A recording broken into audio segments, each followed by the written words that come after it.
connaît. Ah ben ça, les gourmands, c'est pas que les enfants, les gourmands, en fait. Mais oui, voilà, les gâteaux, c'est pour tout le monde. Alors, on continue, bien sûr, on fait des goûters d'enfants. On est dans le thème vacances. Vacances. Voilà, pour cuisiner avec nos loulous. Oui. Alors aujourd'hui, Fred.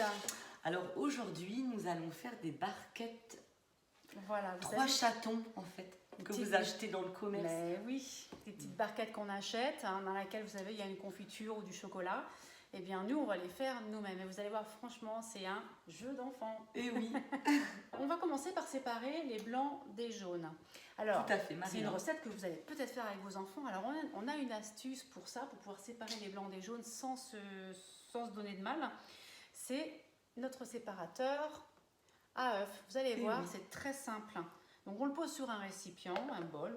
Nous, on a pris notre petit bol avec verseur. On prend un œuf, on le casse. Dis donc, il est dur, hein, l'écaille. Elle est dure, l'écaille. Ouais, ce sont des beaux œufs. Voyez, et ensuite, le blanc va se séparer tout naturellement. Alors, je peux tourner, moi, un petit peu le jaune pour qu'il ne reste plus que ça dans ma cuillère. Voilà.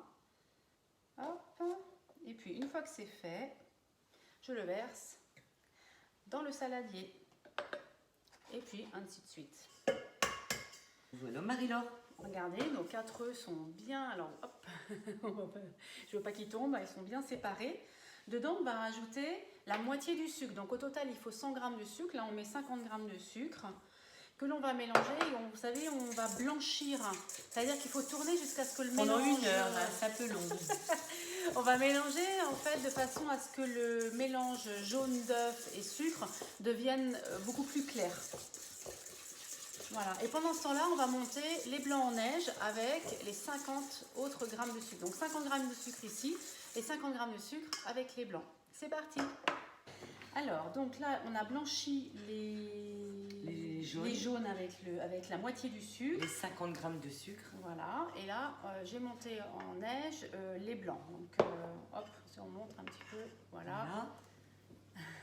Et voilà. Alors, dans cette recette-là, il faut faire un petit peu attention pour ne pas casser les blancs. La technique, ça va être d'en mettre d'abord un petit peu de blanc. Ensuite, on les soulever. Alors, au début, quand on met un petit peu, tu peux mélanger un peu plus énergiquement. Bien sûr. Voilà, donc c'est ce que je vais faire. Hop, voilà. Partie. Vous les soulevez. Ben, vous êtes peut-être habitué. Oh, c'est peut-être un peu compliqué ça, Marie-Laure, pour les enfants. Regarde, non, parce qu'au début, tu peux mélanger assez vite. On peut laisser l'enfant mélanger au début. Ensuite, on met la farine que vous avez tamisée, c'est-à-dire que vous l'avez passée dans une passoire. D'accord ? Hop. Et là, pour le coup, il faut faire doucement. Doucement, ça c'est moi doucement. Doucement. C'est brut, tu sais, c'est brut de pomme. Mais remets un petit peu de blanc parce que ça va... Alors, une fois qu'on a mis la farine, hop, et bien on rajoute les blancs. Et là, plus je rajoute de blanc, plus il faut y aller doucement. Ah bon, mince. Avec délicatesse. Je ne connais pas. Tu sais pas qui c'est? En cuisine, c'est une personne très importante. Je connais pas la délicatesse. Voilà. Donc ça y est, là on a une belle mousse, hein, voilà. Belle la mousse. Qu'on a bien mélangée délicatement. Et donc on va remplir nos empreintes barquettes, vous voyez. Voilà, c'est vraiment la forme de la petite barquette.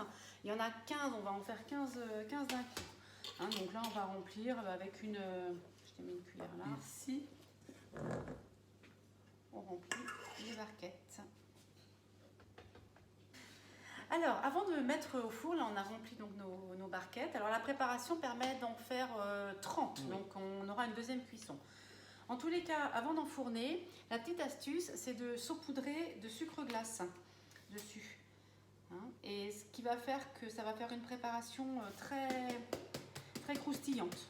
Alors, on va vraiment retrouver la texture du biscuit à cuillère. À cuillère. Boudoir, non. Voilà. Oui, c'est ça, oui, qui est utilisé pour... faire des charlottes. Voilà, et pour faire les 3 chatons. Hop. Voilà, il faut surtout bien être généreux pour que ce soit, pour bien avoir ce petit croquant. Donc ça part en cuisson pendant 10 minutes à 180. Oh, écoute, quelle belle barquette. Alors pour l'instant, on dirait pas des Quelle belle barquette. Alors, je te laisse poser la plaque sur le tapis, voilà. Alors, pour la recette des barquettes, il faut un outil qui s'appelle l'outil de fonçage. Voilà, c'est un petit outil comme ça qui est vendu bien sûr au catalogue et sur la boutique. Et à la sortie du four, quand vos barquettes sont encore chaudes, on va prendre la partie, vous voyez, qui est en forme de barquette. C'est bien ce petit ustensile. C'est là Tu peux t'en servir pour les tartelettes et oui, pour les barquettes. Parce que l'autre côté est pour les tartelettes. Alors là, à la sortie du four, hop, je vais rapprocher un petit peu. On va enfoncer tout de suite pendant que c'est chaud. Il ne faut surtout pas attendre. Magnifique. Voilà, et on fait le creux pour mettre ensuite ce que l'on veut dedans. Donc ça peut être une gelée, une confiture. Une caramel au beurre salé, puisque tu m'as ramené un pot de caramel au beurre salé, Marie-Laure. Voilà. Il nous reste un petit peu de ganache au chocolat. On va faire avec ce qu'on a. On fait avec ce que l'on a et avec ce qu'on aime surtout, c'est ça qui est important. Donc on a fait les trous, on laisse refroidir quelques minutes et ensuite on garnit. Donc voilà, ça a un petit peu refroidi, donc maintenant on va garnir. Donc là, moi je mets de la confiture, tu mets quoi Fred? Caramel beurre salé. Ah, gourmande. Mais oui, j'adore le caramel au beurre salé. Qu'est-ce qu'ils vont se régaler les enfants. T'as vu, c'est tout de suite joli avec Nous ce petit creux là. Vraiment, hein. Voilà, et puis celle-là rangée du milieu, bon, on mettra du chocolat.